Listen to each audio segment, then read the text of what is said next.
So here's one of the products. One of the boxes of products that came from China that never made its way to Amazon. Hi everyone, it's Cavell. Welcome back to my channel. If you're new here, I'm so happy to have you here. And if you're returning, I told you the last time, I'm gonna tell you again, you're family. So welcome back. So because we're talking about business, I'm trying to like set the mood here. I'm gonna carry to myself seriously because I'm not used to making videos like this. So on a say bye to the glasses. In today's video, I'm going to be talking about a few business ideas that I started in Jamaica or I started here in the US that were not successful as I would like them to be. As a matter of fact, I can just say them fail, them flop. Yeah, I fail. But guess what? I'm not worry because why? I'm at the door. I'm not stop knock until every finger lay of a sore. But tell the God Almighty truth, I'm not too sure why I share this, but I feel like it is a way from my heart to wake up one more time and come on the internet for telling them business. Most of the businesses are things that I did for money, fell into two categories, if you ask me. One was around knowledge gap. That meant that I did not have enough or adequate knowledge about the business that I was going into. Or two, it seems that there was a poor planning and preparation for that business, so that led to poor performance. Both those things can lead to poor say that fast. Poor performance. So I have to believe most days that you need proper conditions in order for a business to be successful. You have to have a plan, right? That's your vision, that's your ultimate goal. And that goes for everything in life, not just a business. It has to also be God's timing, but feel like, say, you need a little bit of luck. And I don't think it's okay to put luck and God within the same scope of things. It just seems counterproductive.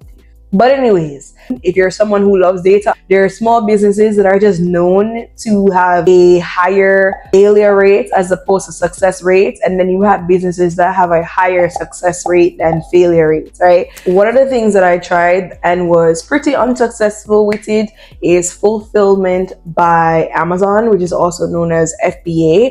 And so what is FBA? It is a service that allows sellers to use Amazon to store, pack, pick, and ship customer orders. So I know I can't be the only one out there that used to see a lot of videos from some of our favorite YouTubers who were telling us about FBA and their success with FBA, right? Yeah, in my mind, I was like, yo, if I have a clear idea of how numbers work, like it's an easy thing. It is a sell. And what I know that. Well, heap of things it actually ordinate still, and it's not as easy as some YouTubers make it seem. As a matter of fact, FBAs have one of the lower success rates when it comes to business, and that is something that I did not know, and maybe it wasn't as easy for me because me just dumb. I'm gonna never do it, but that's highly unlikely because listen, growing up, I was a bright sparks. I know as I said was. Somebody think of me. The things that I was encouraged to do from YouTubers was to research top selling products on Google as well as top selling products on Amazon, and then go to specific websites that were in China that would give you those products at a very low price. You buy those in bulk and then you go ahead and you ship those to Amazon. For me personally, the level of ease that I would say it took to get started was moderate, in the sense that you do need to have a business ID in order to create an FBA account. And a lot of the wholesale places that you're going to buy the product from, they do require some type of business name or business ID in order to get the wholesale prices. That's what I saw. Went on the FBA website, I signed up. Of course, they're going to get a percentage of sales. And if you want one thing I know I'm good at following instruction, and I'm good at being good at doing school. I did everything that they told me to do. I went ahead and I searched up the top products there, man. I said, boom, what? This is it. I'm like super excited. So I reached out to the vendor. We're communicating via WhatsApp. They're sending me pictures of my products. It took a while to get here, and when it got there, I bust open the boxes and I inspected the product. Good to go. So then now you have to send the product to Amazon. Now, here's where the challenge came in. In retrospect, the same video that I was watching on how to do this and become successful, so is everybody else. And by the time I finally got my product on the website, it was not even in the top searches for the products, and the pricing started to become difficult because the same vendors that I bought my products for, they're also selling their stuff on Amazon too, and they're selling it for a lower price than I'm able to sell my products for. The Chinese competition beat my bad, real bad, right? And so, this is one of the things where you have a bad deal, you just have to know if it gets out. And I did. As a matter of fact, hold on, must have come. So here's one of the products. One of the boxes of products that came from China that never made its way to Amazon and never will. I don't know.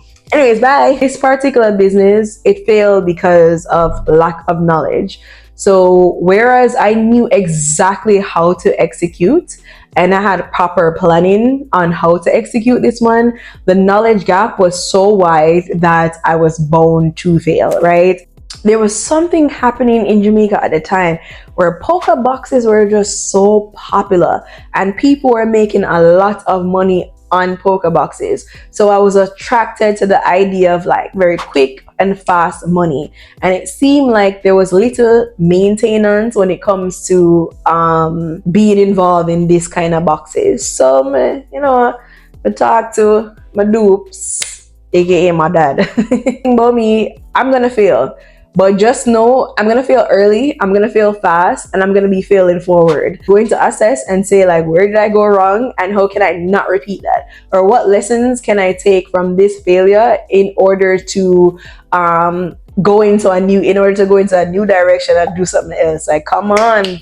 At the time where I did a lot of those things, I was of the mindset too that if I wait for the perfect conditions or wait for things to be perfect, I would never do it. Back to the polka box. The boxes is kind of like ATM machines in the sense where the location has to be really good for the polka box or the ATM to do well. This new shiny thing was happening and I didn't want to be left out. Again, doing things hurriedly as opposed to doing things quickly. And we put the box in the location and things were going relatively smooth. Don't get me wrong, like things are going relatively smooth. Here's what happened. After a while, you have a renew license, right? That goes for the box itself as well as the location where the box is held.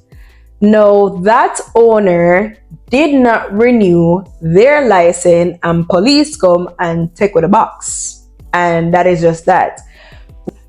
Believe you me, this is a case where like on top of the things and you're like, yo, make sure the box license, make sure the place license, What I've learned is that no one, your mother, your sister, your brother, your uncle, whatever, no one is going to have the same level of care and commitment to your business, your things as you would have. And because me never did too 100% in from morning, so as a Jamaican, me take that as a sign.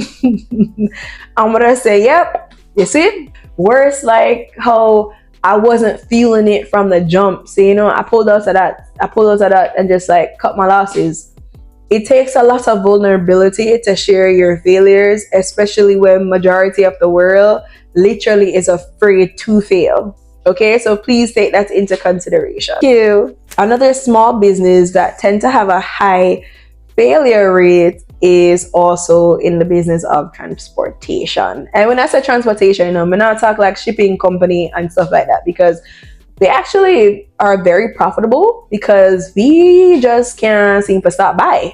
So those things are actually very profitable. You can probably tell that a lot of these things I did when I was young and eager, don't it? Because let's just show up myself. No, I went into a taxi business in Jamaica. No, I know somebody else about the taxi in Jamaica. Okay, very nice. What do you want me to do with that information? Like, seriously? You wouldn't do it, but I did. And I took a chance. I took a chance at it. And so big up my Pro Box, because I love my Pro Box. Yeah, big up my Pro Box. So I started with one taxi, and the process to put a taxi on the road is similar to that of getting your car on the road, then some.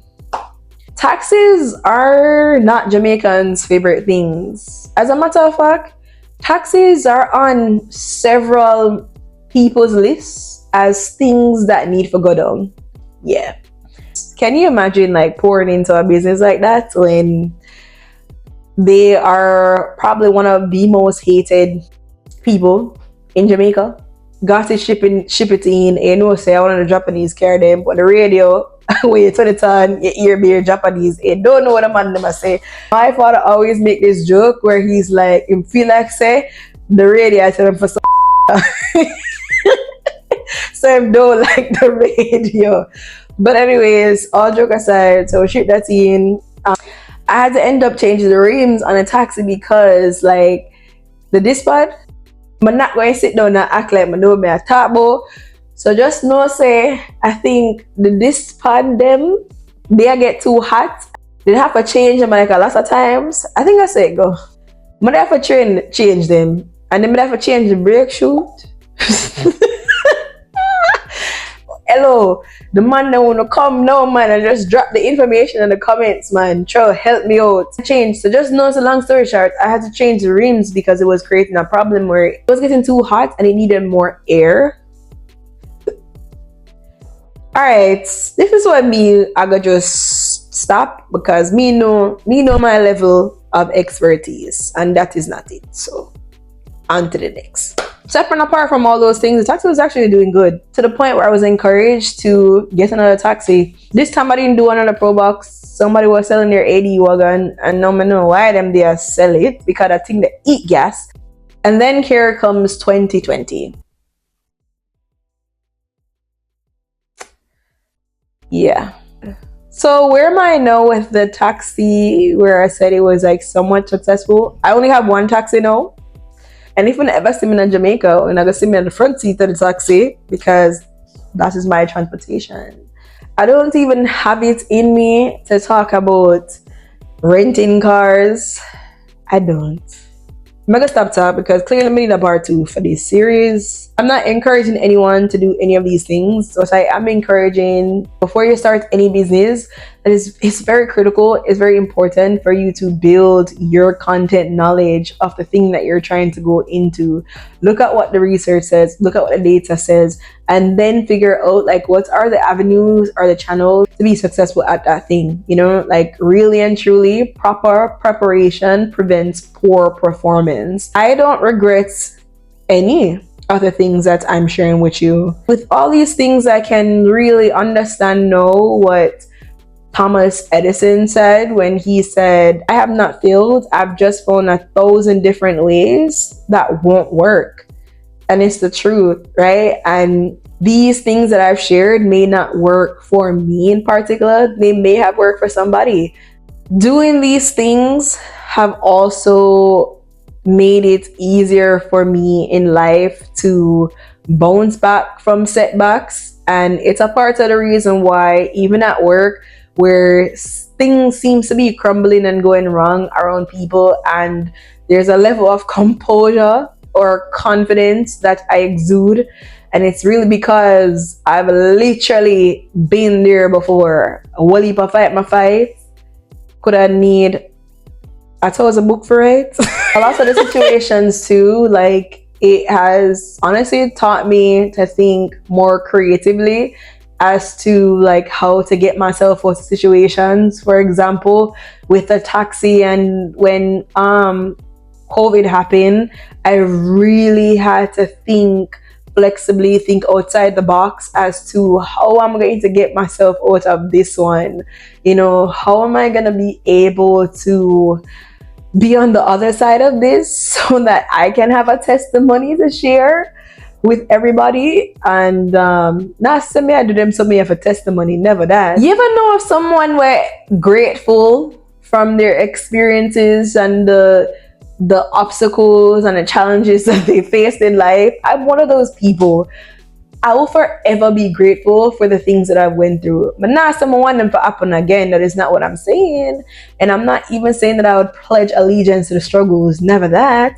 But what I'm saying is that, yo, I've really learned a lot. It seems cliche, but it's the freaking truth. And anyone that has been through so many things in life, you can relate to me 100% and know, say, you learn a lot. And the character development that comes with the things that you've been through, the challenging things that you've been through, is like it's nothing like anything else you've experienced. Failing at things have also been like very humbling. Trust me. And when I say I reach a point where I'm not ashamed. I believe ashamed. As a matter of fact, when these things were happening, shame did kill me. I just look at these things that I've tried so far as just being delaying it a little bit. And as they say, delay don't mean denial. Hello, can I get an amen? Delay is not denial and it's not final. That not go. Boo. Yeah, when I look back and I think about a lot of the things that I did, but I wasn't ready. I'm never ready, man. Force ripe. And yeah. Anyways, that is that for the end of the video. If you found at least the ounce of value in anything that I've shared here, go ahead and share it. My sister Puna share it now on WhatsApp. That is so nice. And as always, I'm really grateful for you to making it this far in the video and taking your time out to watch me and hear about my experiences when it comes to things that I tried and was unsuccessful. Thank you all so much, and I'll see you in the next video. Bye.